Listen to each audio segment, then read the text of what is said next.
Thank you so much for joining today's webinar on slaying your taxes. I'm so happy to have you all here joining us this evening. My name is Natasha Rigo, and I'm the Young Alumni Coordinator with UNB's Alumni Office here at UNB. And we are so happy, like I said, to have you all here to take advantage of this session tonight with our alumni expert, Ann Jewett. So thank you so much to Ann for lending your time to support our students, to lend your expertise and your knowledge on taxes this evening. We know that the last several months have been incredibly difficult for all of us. And so we have this incredible alumni community who's been so willing to share their advice and their time through a series of different webinars this year. And so like Anne, we're really grateful for all of their support. Tonight's webinar was also organized in conjunction with the UNB SRC and with the UNB Student Union. And so we thank them as well for helping us put on this event tonight. For tonight's webinar, we are going to be talking about taxes, as you all know. So Anne here is going to be providing us with a better understanding of your taxes, filling out your income tax returns, how to claim any COVID-19 related payments. And I know I speak for myself and probably a lot of you too, as a fellow young alumna, that taxes can be really overwhelming. So I think this session will be extremely valuable for us all tonight, and really hope you leave here with a better understanding of how to file your taxes moving forward this season or into the future. I did just want to go over a couple of housekeeping items before we get started tonight. So we have about an hour for this session. The first bit will be with Anne and her presentation, and then we'll follow it up with a Q&A period. So we did have some questions submitted to us in advance of this event, which we'll get to as well, but we really encourage you to drop any questions you have throughout the event in the Q&A at the bottom of your screen. So anytime throughout the presentation, let us know if you have questions. We really want this to be valuable and interactive for you, so we will get to those during the Q&A period. There will also be a poll at the very beginning, an anonymous poll, just so we can get a sense of who's here joining us tonight and to understand what your needs will be for this session. So with all that said, it is my great pleasure to introduce our guest speaker this evening, Ann Jewett. Ann graduated from UNB in '76 with her degree in business. She is a former partner at Deloitte with more than 32 years working in public accounting. Ann is now retired, but continues to volunteer with CPA-New Brunswick, and she currently lives in St. Andrews, New Brunswick. She is a very proud UNB alumna who is committed to supporting current students through her family's scholarship, the Doctors Bev and Marie Jewett Scholarship. And so we are very grateful for her support of students, not just through that, but through being here this evening and sharing this great session with us. So thank you again so much, Ann, and welcome, and I'll hand over the floor to you. Thanks, Tash. Good evening, everyone. Really pleased to be able to be here, and especially as alumni. UNB is such a special place in my heart. Those were 4 really great years that I had there. It was quite a while ago, but I always love to go up to the campus and have such good feelings about it. So tonight we're going to talk about taxes. Usually people think of that as not a very interesting topic, but in fact, as a student or a recent graduate, there's a lot of benefits from filing a tax return, and we'll certainly get to that. But before I get into it, I'd like to just do a quick poll so I can have an idea of my audience as to what their situation is, and I perhaps can tailor my presentation a little bit more for that. So Tash, can you put up the polling questions? So these ones it's pretty straightforward. It just gives me an idea of, there's 5 of them there. It's going to give me an idea of what your living situation is, where you're living, whether you're a recent graduate or not, whether you've had to move to get to school, and just a few other questions there. So just if you could take a minute and answer those questions, and then we'll get started.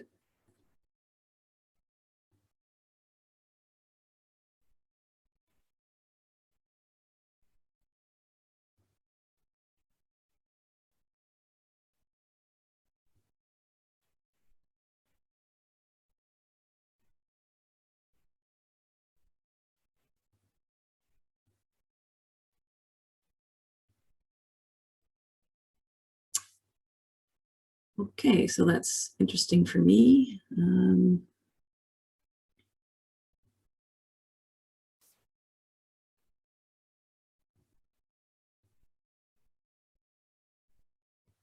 It's in the last one there. Okay, interesting. Okay. So I guess we should get started with the questions, with the presentation. First slide.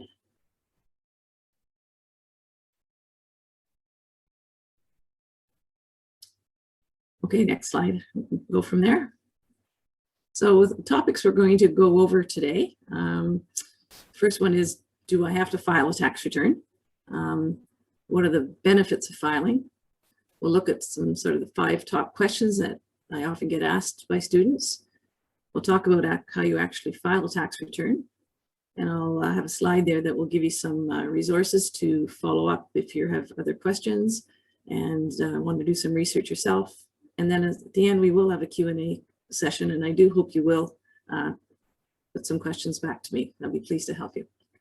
Okay. So in Canada, we have the Canadian tax system. Obviously, it's run by the federal government, but each province has its own rules as well. So you end up with, depending on which province you're a resident in, your income tax situation will be a little different. But the feds are the one that administer it on behalf of the other provinces, except for Quebec. So if you had a situation where you were a Quebec resident, you'd have to file 2 tax returns, one for Quebec and one for the federal government. So most of you here are, and none of you here, it appears, are Quebec residents. So you'll only have to file 1 tax return. Okay, next slide.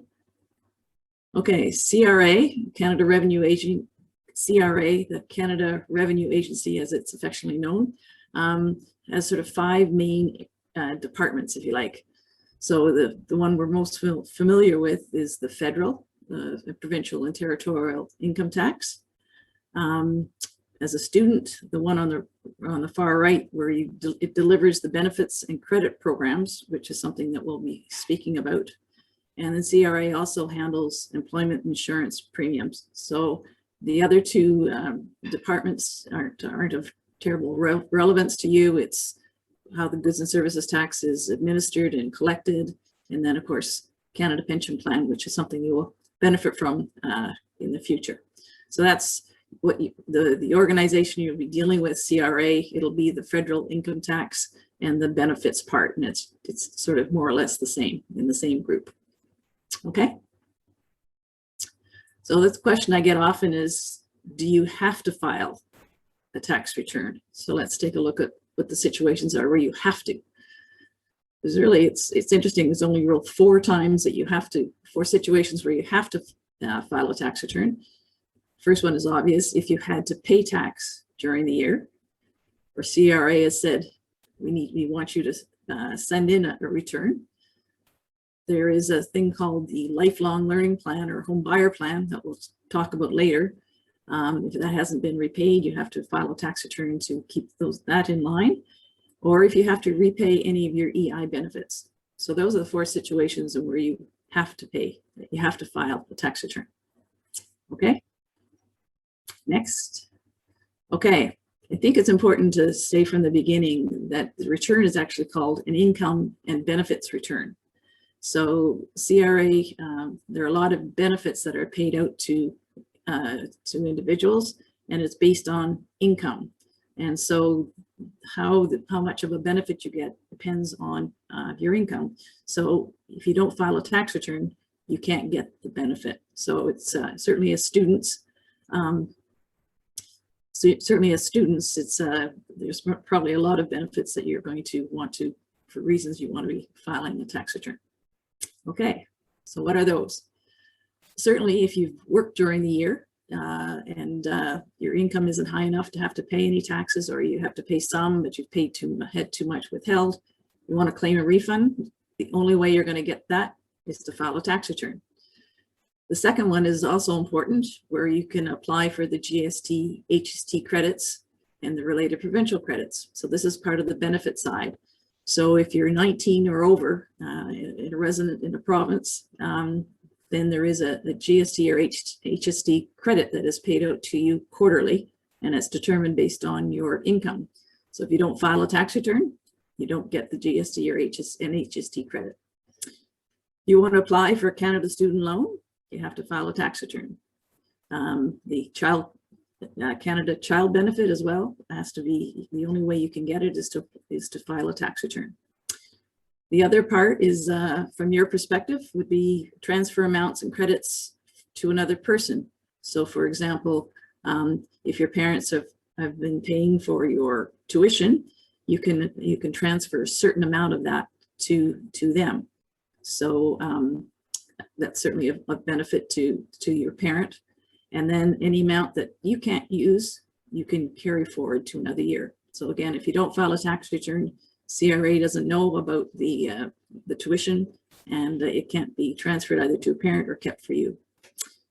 The other reason you want to file a tax return is to accumulate what they call RRSP room. And we'll talk about RRSPs later on, but that's basically a measure of it measures sort of your earned income and tells you how much you can contribute to an RRSP in a year.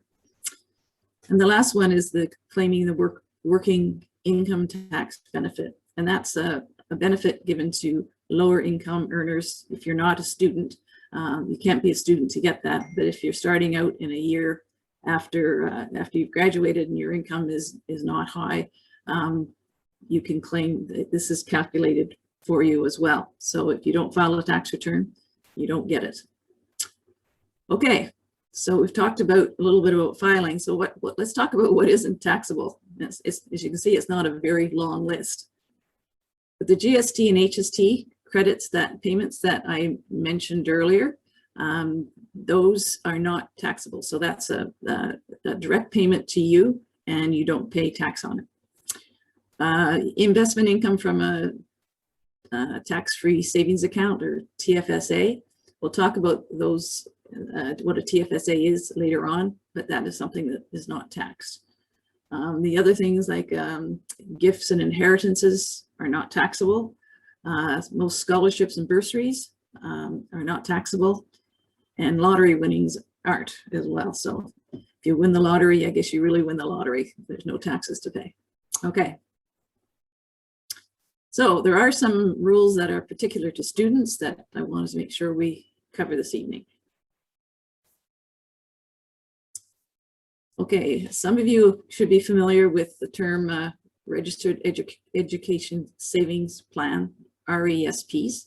So that's a fund or registered plan that your parents would have, parents or grandparents may have set up for you when you were younger. And so they contributed amounts to that plan.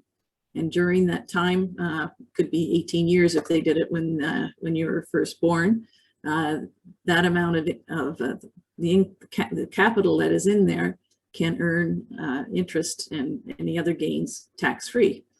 And the other good benefit of it is an amount is paid by the government to match some of the contributions. So if in a year $1,000 was put into the program, the government will put in $200. So that's a very good return on $1,000. So if you go along, finish your high school, and then it's time for university, you apply to have the money taken out. You have to be registered at a school. And the income that has been earned during the time it was in the plan, as well as the 20% contribution, they come out as income and treated as investment income to the student. Now, because the student is typically in a lower income tax bracket, little or no tax is actually paid on that. So you can see where the amount of income that was earned, perhaps through 18 years, is not subject to very much tax. But again, that's something that has to be reported on your tax return, and students would get a T4 from the government to report that. Okay. There's something called a lifelong learning plan. It probably doesn't apply to too many people, but this is for probably more mature students who have had a chance to put money into their RRSP, retirement savings plan, and the government's allowing you to take some amounts out to use towards your education. Now the catch is that if you take it out, you have to pay it back, and you have to pay it back over the 4 years. So It's a benefit if that's your only source of capital. So it's there for you to use, but it's typically not something that I've seen too many people do. So I'm saying, I said it could be taken out over 4 years, but it must be repaid over a 10-year period. And because you're taking money out of your RRSP, if you don't pay it back when they over that 10-year period, then it gets included in income every year. So it's something that's there, but I haven't seen it used very much. Okay. Okay, scholarship and bursary income. If you're a full-time student studying towards a degree, it is not taxable. You will still get a slip, a T4A, but it'll go in a certain code. And if you're studying as a full-time student, it is not taxable.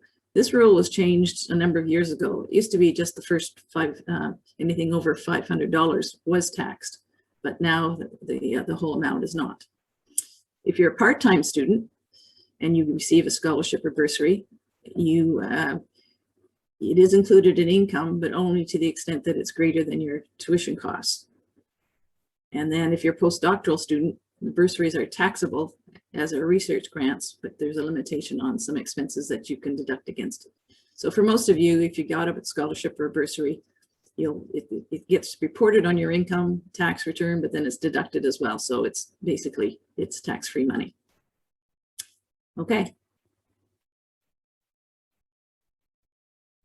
Okay, CRA this past year, since we've spent a whole year since we've been in this pandemic. So CRA was sending out a lot of payments this past year and still are to assist people who are not able to work or have a lot less income than they had while they were working. So I think we're all sort of familiar with CERB, the Canada Emergency Response Benefits.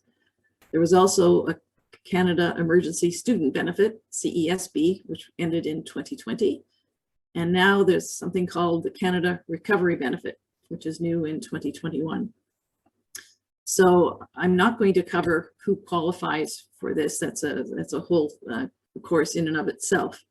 But if you have received any of those payments in 2020, you will be receiving a T4A slip.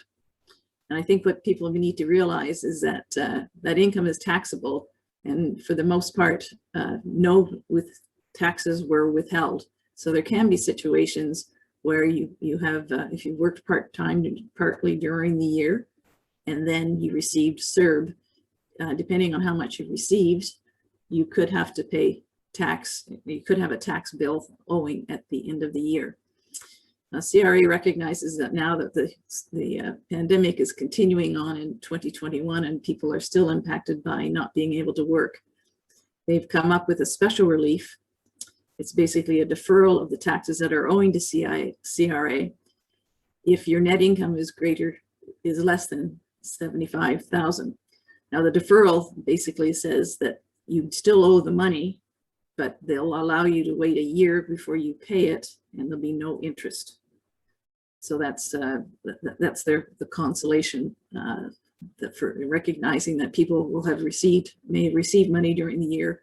The money is spent, and there's no money left to pay the taxes. So that could be a situation, and they just came out with this rule a couple of weeks ago. So it's one of the few times I've ever seen CRA not charge interest on taxes owing. Okay. Okay, moving expenses. I often get asked if somebody could move to go to school, and can they claim their moving expenses? And the answer is, if you're moving to go to school, the answer is generally no. You can. It's only deductible against your scholarship or bursary or research grant income, and for the most part, for most of you, the scholarship income isn't taxable, so that is not terribly relevant. It would only be for, say, a post-grad student doing research and they move to school, then they could deduct the moving costs against their research grant income. The next slide is the one that's probably of more interest to you, and it's one I wish I had known when I was working during the summer when I was at school. So to consider a situation where you've been at school and you go away for May to August, and you go somewhere that's 40 kilometers, I guess, basically, away from where you were before and close to where you're going to be working. Those costs are deductible against your income from your new job or business. So again, if you had a summer job and you were living in Fredericton, and then you got a job in, say, Moncton, then you could, all the costs that it took to move yourself, move your any furniture you had, if not likely, but if you had meals and accommodation en route, those costs could be deducted against your income from your summer job. So, obviously meals and accommodation would only be if you moved someplace where you couldn't get there in one day. But anyway, that's something I wish I had known about when I was working in the summer.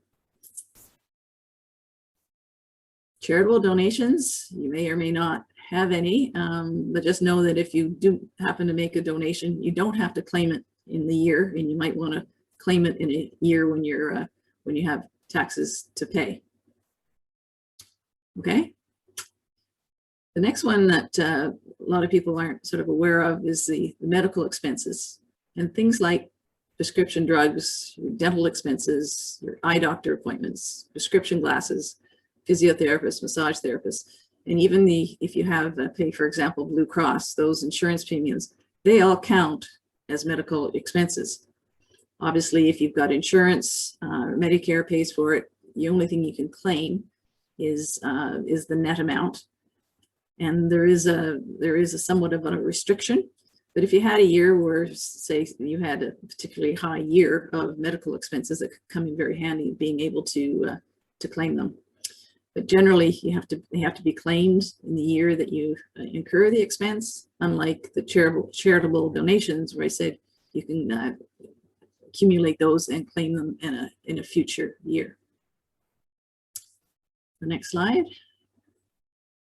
For anybody who has children, and typically what happens with childcare expenses is it's the lower income spouse who has to claim the deduction. But if you have a situation where the lower income spouse is at school and the higher income spouse is obviously working, then there are situations where the higher income person can claim the childcare deduction. Okay, this list is longer than the things that the income that isn't taxable. Basically, most of your expenses cannot be claimed because they're all just that, personal. As a general rule, personal expenses can't be deducted. So if you are an employee, there are some situations where you can deduct some expenses related to employment, but for the most part, your rent, your food, all the basics of life and so on, none of those are deductible. Okay, let's take a look at some questions that I get asked by students, and then later on, if I haven't answered them all, we'll certainly deal with them at the end. Okay, as a student, this is one you're probably quite familiar with. You get a slip from UNB that says you paid a certain amount of tuition, and it tells you how many months you were in full-time or part-time at the university. So then there is this question about the tuition amount, education amount, and textbook amount, and how do you claim them? So the answer is, well, of course they changed the rules. It used to be that in addition to claiming tuition, they gave you another credit based on the amount of number of months that you were in school. So they've taken that out, so that is no longer applies, but there is still the tuition amount. So again, you can claim tuition, and it only gets used to the extent that you need to claim it to reduce your income so you don't pay any tax, and you're able to allocate up to $5,000 a year to a parent who has been assisting you with your tuition. So it's the good news is that tuition is still allowed as a credit, and you get to carry it forward for as long as you need to. It probably will get used in your first several years that you're working, but it will have a really good reduction of your tax in those first years of working. Okay. Do all courses at college or university qualify for tuition credits? I guess the answer is not all courses qualify, but for the most part, if you're at a post-secondary school, you're going to be able to claim the tuition. If you take a course, I think some private schools have post-secondary courses that they are offered at the school, but if they're not at a post-secondary institution, they don't count. So for anybody who's registered at going to school at UNB, certainly all your tuition will be will qualify for a claim as a credit. If I take courses outside, if I finish college or university and I still take some courses, can I claim the tuition credits? And of course, the answer is it depends. It has to be a post-secondary level, and the course has to be taken to improve your skills in an occupation. Typically, before you take the course, you'll be able to ask the institution that you're dealing with whether this will qualify for the tuition credit. So it depends. For the most part, I think the answer is yes, but you do need to check with the institution before you, if that's a concern to you. Can I carry forward tuition credits from a different province?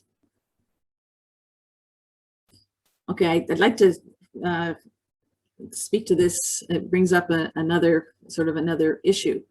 As I mentioned before, the federal government has in charge of the taxes and administers it for the province, but each province has their own sort of tax calculation as well. And so when you claim your tuition as a credit, you'll get a federal credit and a provincial credit.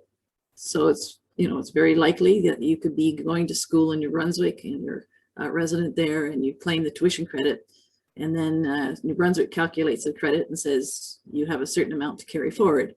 And then you get a job in BC and you're going to want to use the credit that you earned while you were a resident in New Brunswick. The answer is yes, it can be carried over to the other province. But it raises the question of what province are you resident in? You'd think that might be an easy question, but it does depend. And it's particularly now that we have students who are taking courses online, as a lot of you are right now. And so you may be registered at a University of New Brunswick, but you're physically sitting in Ontario. Or you could have a situation where you actually have an apartment in Fredericton. Your parents live in PEI, but you typically go home in the summer, and you really consider PEI as your home. And then you have an apartment that you don't have in Fredericton in the summer.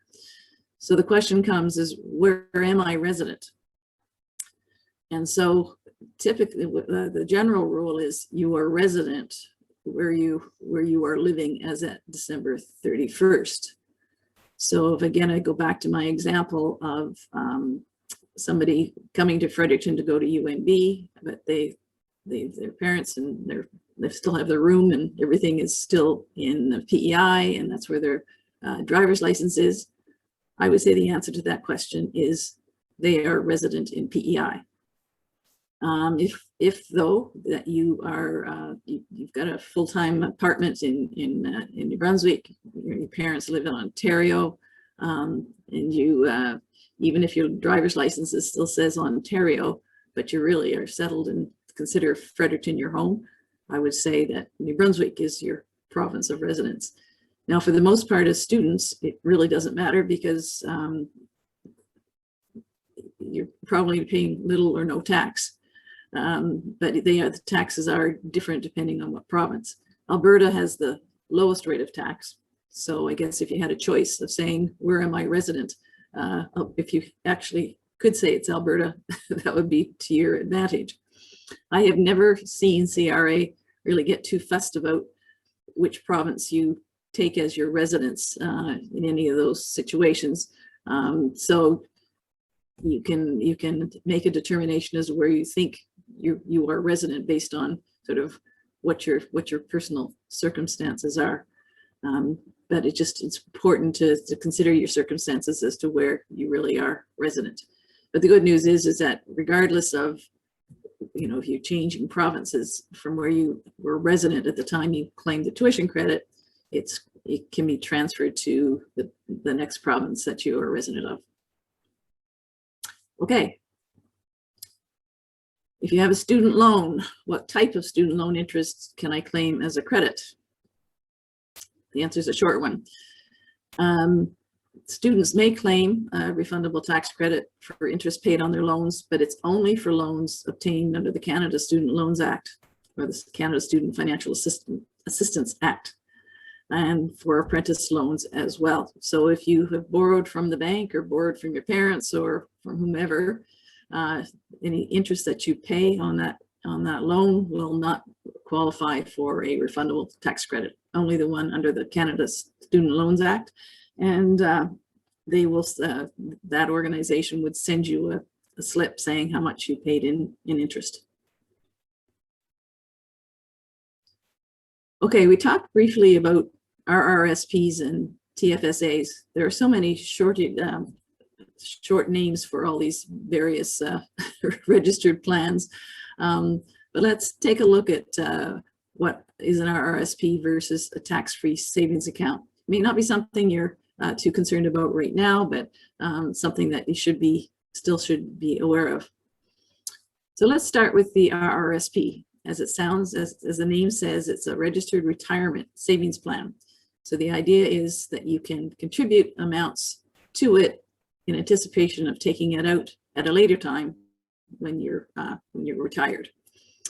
And the basic rule is that there are some limits as to how much you can contribute every year. But if you take it, let's just take an example. Say you earned $20,000 in a year, and you were allowed to contribute, say, $5,000, and you did. From a tax point of view, the only amount of income that's subject to tax is the $20,000 minus the $5,000. So you'd be taxed only on $15,000 in that year.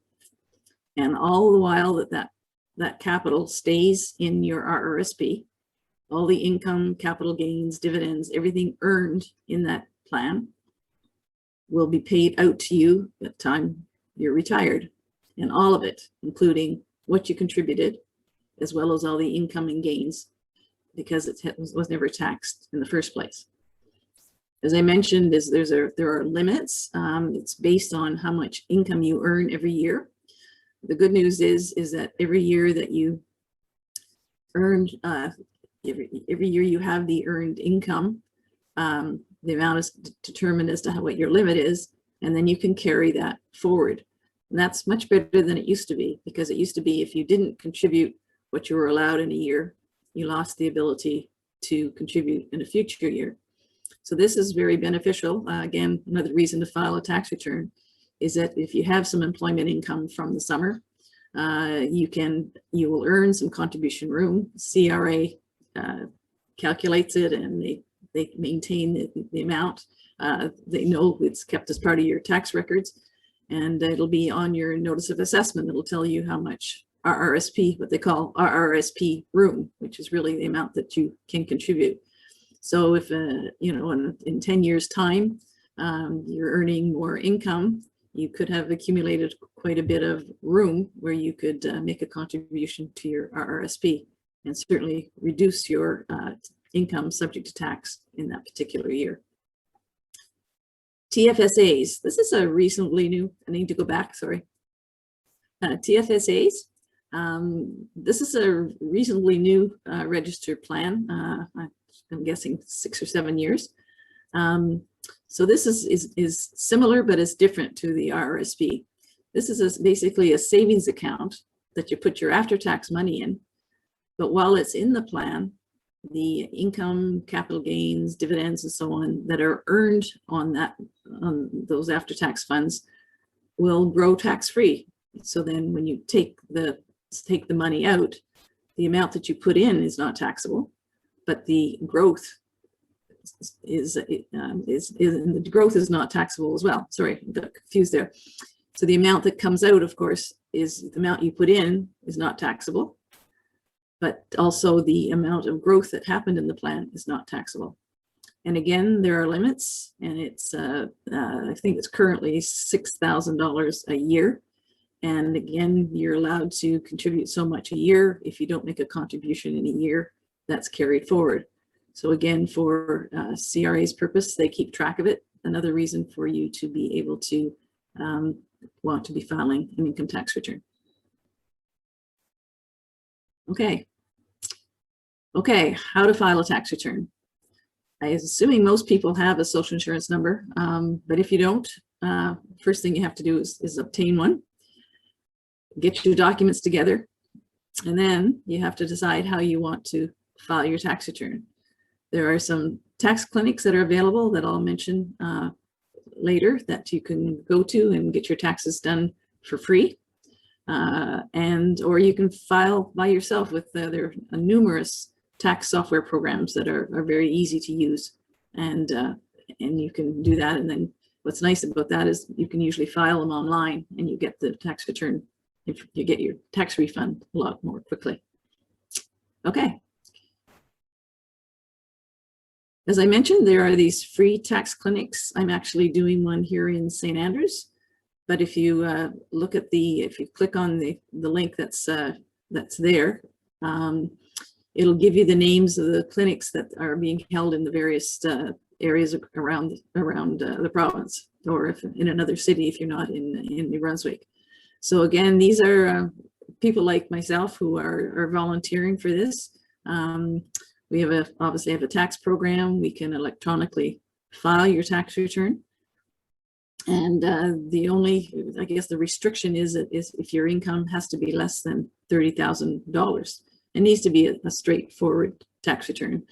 We don't take care of businesses and calculate their income and so on. But if you just have your tuition slip and a T4 and maybe a charitable donation, then by all means, take advantage of the free tax clinics. Okay. As I mentioned, there's lots of free tax software out there. The one I keep hearing about the most, these ones I'm not familiar with as much because I use a more specialized one, but I know the TurboTax is quite popular, but I have to believe that they are all fairly easy to use and certainly worth trying out if you want to try it yourself. Okay, CRA My Account registration. This is something I really encourage you to do.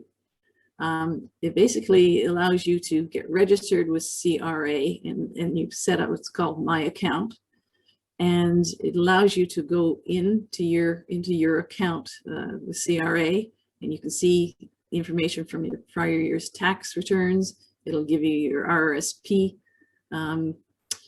contribution limits, your TFSA contribution limits. You can see what stage your tax return is at. You can view your tax return. You can tell them if you've changed your address. You can check what benefits and credits that you're going to be coming to you. You can set up direct deposit so that you don't have to wait for a check from CRA. It basically more or less eliminates the need to call CRA. And if any of you have done that, it's very frustrating to call the CRA line because you often are on hold, and it's this way. There's so many things that you should be able to do online, and you can. So I would certainly encourage you to set up My Account, and it's literally, if you just Google CRA My Account and click on registration, and as long as you have a social insurance number, you should be able to get registered. Once you put in all your information, they will tell you that they will mail to you, snail mail, a password, which you can basically it unlocks your account, and then you can set your own password. But again, I find this so helpful, especially if I'm helping people and they can go into their account and they can tell me some information that particularly carry forward information. As I mentioned before, tuition is carried forward, and the credit is carried forward, and it'll tell you that as well as to how much you have available to claim in the current year. So it's so much better than the old days when the only way you could deal with CRA was to phone them or write them a letter, and neither of those are very time efficient when dealing with CRA.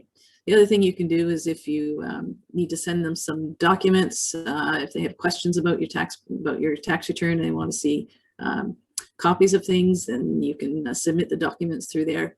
So it's actually, so I would certainly encourage you, if you don't have the setup already, to do it.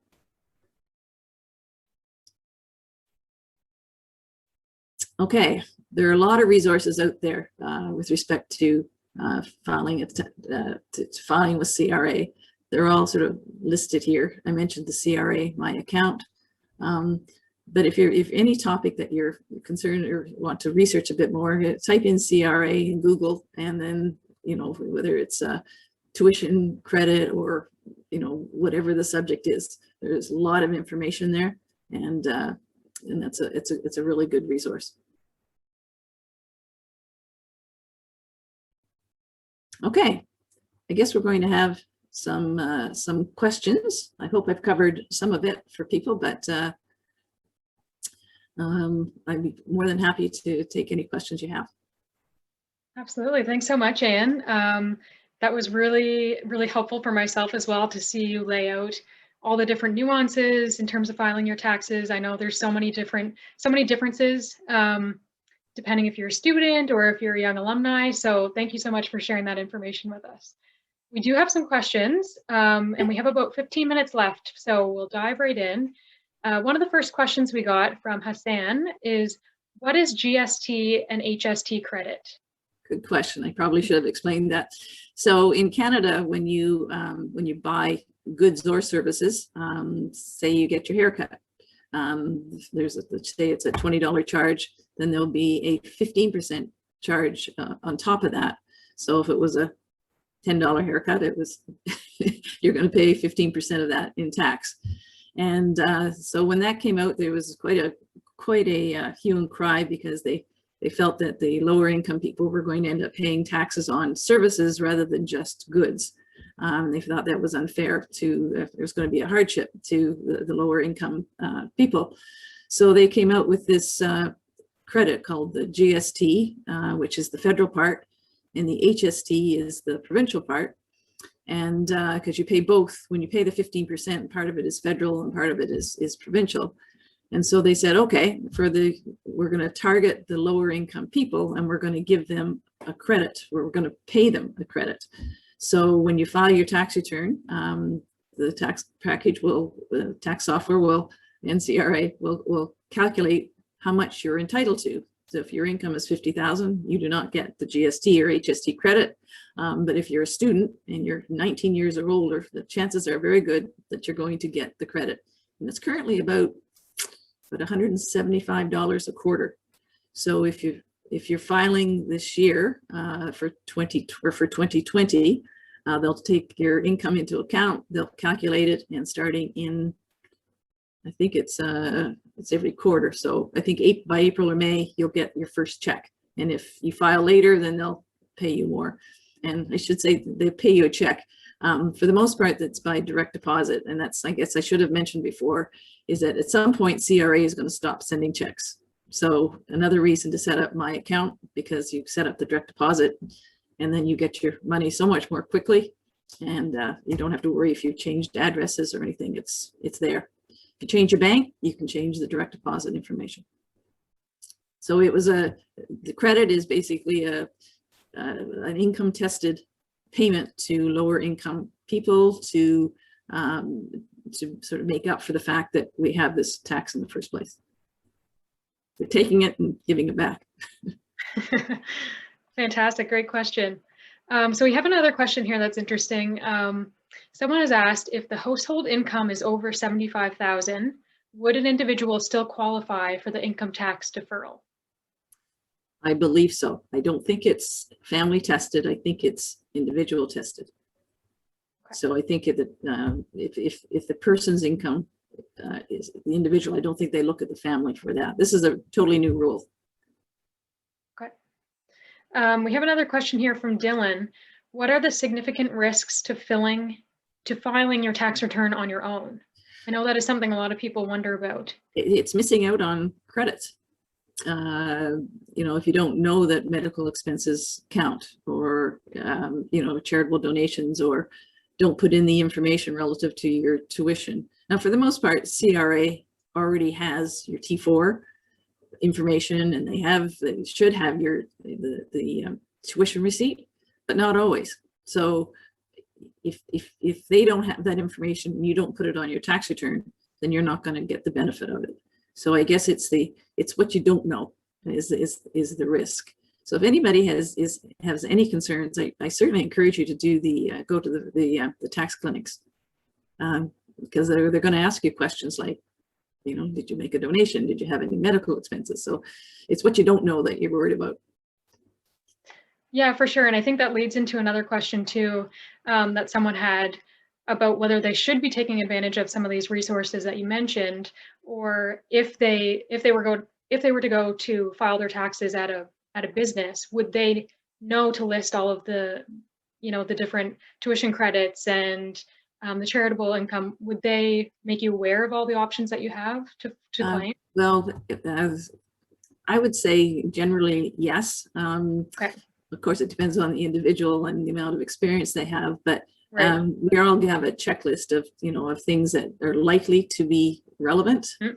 So I would like to think yes, but it could be a situation where somebody perhaps didn't ask the question. But and don't forget, if you find out later that, gee, I had this expense and I didn't claim it, then you can always do an amendment to your return.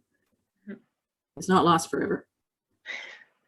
So we have a question here about, I think it's from an international student, and they've asked what credits can international students claim. Do you have any information on that, Anne?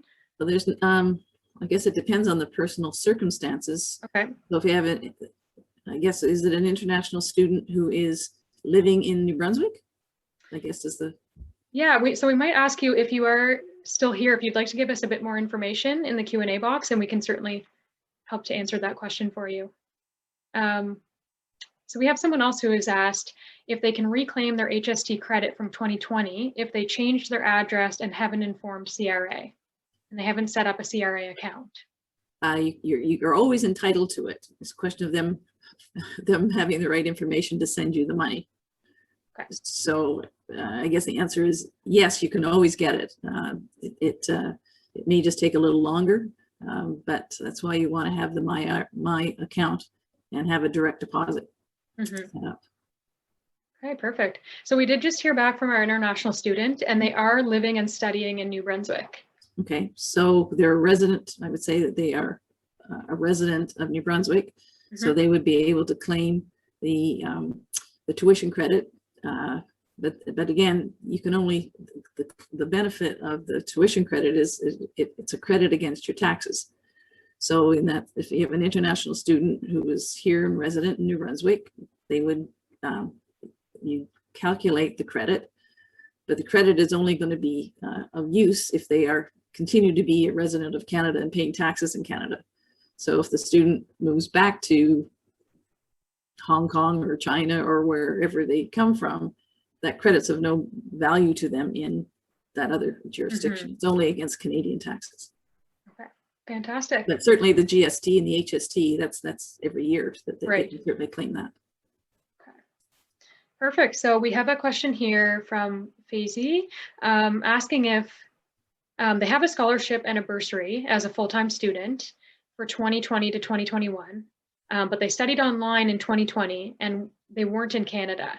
So they're wondering if they need to pay any tax or if there's any proof that they need to show anyone. No, I mean, so just make sure I have the facts. So you have somebody who's an international student who has a Is that an international student, or They haven't specified, you have a student who's, but they weren't in Canada during the studies in 2020. So I'm guessing they might be out of the country. okay, out of the country, but they must still consider themselves resident of Canada? Okay, so they responded they are international. International. And they're not resident in Canada then, but they're going to school, Right. online? That's right. Well, if they aren't resident of Canada, then they wouldn't be filing a Canadian income tax return. So that's a whole different situation. So the only way that they would be a benefit is if they were a resident in New Brunswick. This is by having classes online like we have, this is bringing up all kinds of different situations that we've never really had to deal with before. Sure. Yeah, it's a very different year, and it actually is a question that was submitted to me in advance as well that sort of plays off this. So I know, say for example, there is a young grad who's been working at home because of the pandemic. I know that they're allowed to claim because they've been working from home, but say for a student, I know you mentioned you can't claim textbooks. So are there anything that students can claim, such as a workstation or? I'm glad you reminded me, because I meant to bring that up. So let's start with the general rules. Generally, when you earn employment income, there's very few expenses that you can deduct. And then we had the pandemic, and all of a sudden, everybody was working from home. And so there has always been the ability to claim work at home expenses. So whether it's part of your electricity or your rent or things like that, it was always very, very restricted as to when those rules would apply. So of course, people realized, CRA realized during the year last year that all these people were working from home and were incurring expenses, but the general rule was that they couldn't make a claim for their expenses. So they came up with what they call a simplified rule. And so basically, if you've had to work from home for at least 4 consecutive weeks during the year, you can claim up to $2 a day in expenses. So 2 times, and the maximum is 400. So if you worked 200 days from home, and you can claim as a deduction, not a credit, it's a deduction of up to $400. Now with the pandemic and everybody working from home, a lot of people now would qualify, and there is a detailed deduction you can calculate, but it means taking a percentage of your home expenses, again, fuel and not fuel, but electricity and heat and things like that, and part of your rent. And saying it's a quarter, 1% of my my expenses would qualify. So for the most part, I would suggest people use just a simplified method. You don't need anything from your employer to say that you were required to work from home, which you do with the more detailed method. So yes, that's something I'm glad you mentioned, because so many people were working from home and would have incurred certainly some costs as a result of that. So they can get a deduction of maximum of $400. Okay. Yeah, thanks very much. I know we've had quite a few students and young alumni asking questions around that, and I know it's new for everyone this year, so it's interesting to get your input on it. And it'll be interesting to see how that changes moving forward next year as well. I wouldn't be surprised if that rule stays in for this year as well. And Absolutely. Then I think going forward, as more people continue to work from home, maybe the detailed method would be an advantage, depending on how much time you're spending and your actual costs. Because if you can include your rent and those kinds of costs, maybe there is a portion that could be deducted. But okay, perfect. Thank you, Anne. So we are at 5 minutes, so we do have a couple other questions I'd like to get to before we wrap up. This is a great one.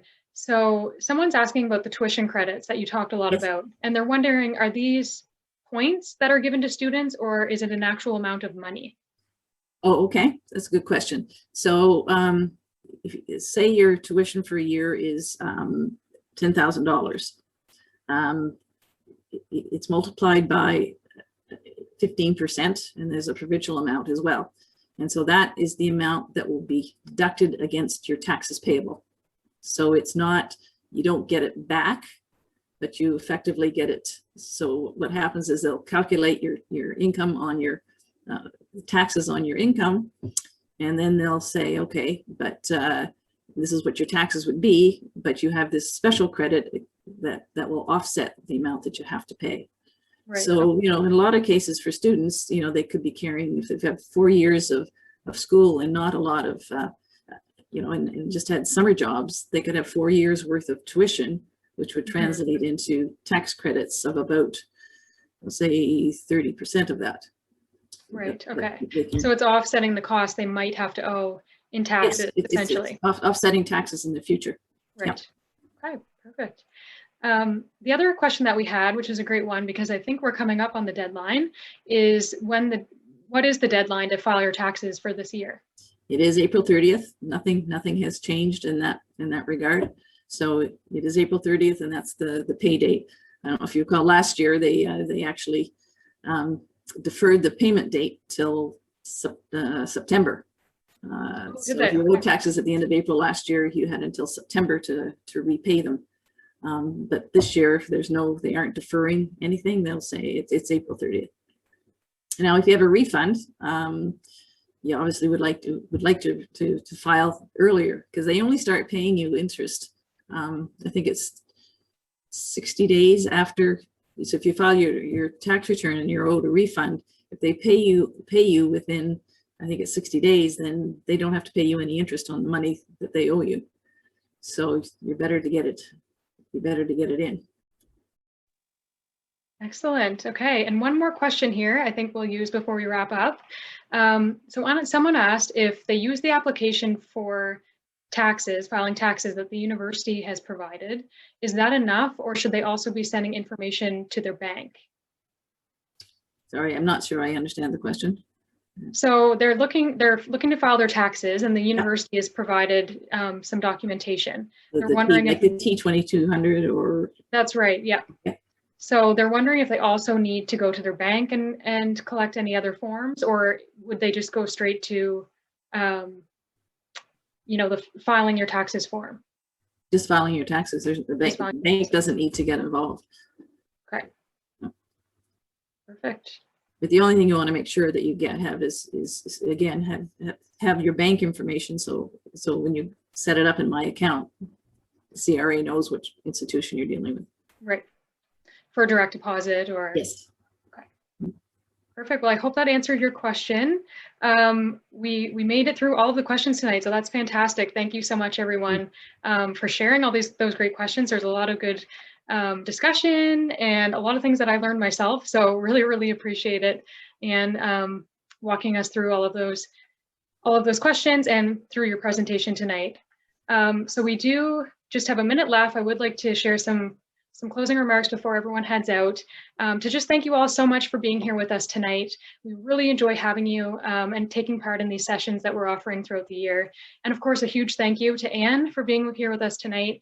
We know you took the time out of your schedule, and so appreciate all the expertise that you've shared with our students and our young alumni. I know a couple of people asked in the chat about the webinar recording, and yes, this has been recorded and it will be posted on our alumni website. So keep an eye on your email in a couple of days for a follow-up email from us. That will include the recording link as well as a follow-up survey. So we would really appreciate any feedback you have on this event and any suggestions you might have for future webinars that we would do in the future.